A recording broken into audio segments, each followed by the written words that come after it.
E20 मुळे वाहनं खराब होत आहेत असा गंभीर आरोप सरकारवर होतोय। मात्र हा दावा आता पूर्णपणे खोटा असल्याचं म्हणत केंद्रीय मंत्री नितीन गडकरींनी हा दावा फेटाळून लावलाय। संसदेत माहिती देताना नितीन गडकरींनी या संदर्भात कोणतीही व्यापक तक्रार प्राप्त झाली नाही असं स्पष्ट केलंय। तर 2005 ते 2016 मधील काही जुन्या वाहनांमध्ये केवळ रबर पार्ट्स बदलावे लागतील असंही ते यावेळी म्हणाले। E20मुळे वाहनात बिघड होत असल्याची व्यापक तक्रार प्राप्त झालेली नाही। IOCL, ARAO आणि SIMच्या अभ्यासात E20मुळे घट आढळलेली नाही। BS6 तसंच बहुतांश जुन्या वाहनांवर देखील E20चा परिणाम झाला नाही असं गडकरींनी म्हटलंय।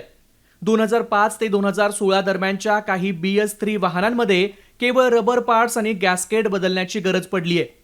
तसंच मायलेजवर देखील E20मुळे परिणाम झालेला नाही। वाहनाचं मायलेज, देखभाल, टायर प्रेशर आणि ड्रायव्हिंग पद्धतीवर अवलंबून असतं असं गडकरींनी म्हटलंय।